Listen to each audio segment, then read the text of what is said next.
உலக மக்களே வணக்கம். நம்ம சாப்பிட்றோம்ல அரிசி சாப்பாடு, சரிங்களா? அந்த அரிசியை ஊற வச்சு சமைக்காதீங்க, சரிங்களா மக்களே? ஒரு அரிசி வேகணும்டா குறைஞ்சது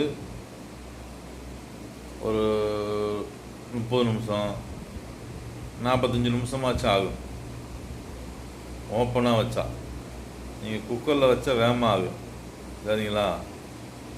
அரிசியை ஊற வச்சு சமைச்சிங்கன்னா அது உடலில் நோயை உண்டாக்கும். அரிசி ஊற வச்சா எவ்வளோ நேரத்தில் சோறாகும்? 45 நிமிஷம் வேகிற சோறு, 3/4 மணி நேரம் வேகிற சோறு ஒரு 1/4 மணி நேரத்தில் வெந்துடும். அது தப்பு தானே? அந்த மாதிரி தப்பை பண்ணிட்டு அப்புறம் எனக்கு என்ன சொல்கிறது, உணவு சரியில்லை, சாப்பாடு சரியில்லை, பூரா விஷமாயிருச்சுன்னு சொல்லக்கூடாதுல்ல. சோம்பேறியாக ஏன் இப்படி இருக்கீங்க? சோறாக்குறது கூட உங்களுக்கு வேகமாக சோறாக்கணுமா? சொல்லுங்கள். உழைக்கிறத விட்டுட்டீங்க, சமைக்கிறத விட்டுட்டு போகிறீங்களா? சொல்லுங்கள். ஒழுங்காக சமைச்சு சாப்பிடணுமா இல்லையா? ஒரு சோறை ஊற போட்டுறீங்க, ஊற போட்டு அப்படியே அள்ளி போட்டு அப்படியே சாப்பிட்றீங்க, அதெல்லாம் தப்பு தானே? வேகாத இட்லி சாப்பிட்டா நம்ம உடம்புக்கு சேருமா? சொல்லுங்கள். வேகாத சிக்கன் கறி சாப்பிட்டா நம்ம உடம்புக்கு சேருமா?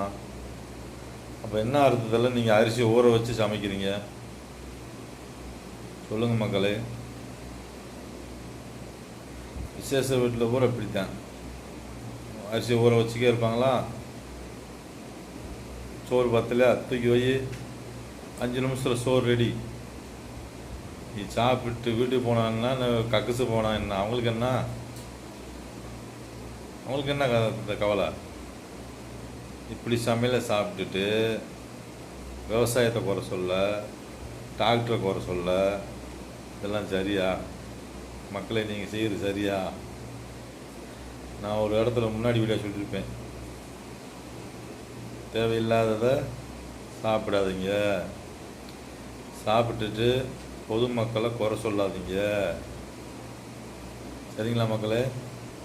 அரிசியை ஊற வச்சு சமைக்கக்கூடாது. எந்த பொருளுமே நல்லா சமைச்சு சாப்பிடுங்க, நல்லா சாப்பிடுங்க, சரிங்களா? தேவையில்லாத பொருளை வாங்கி வீட்டில் போடாதீங்க. 60 வயசு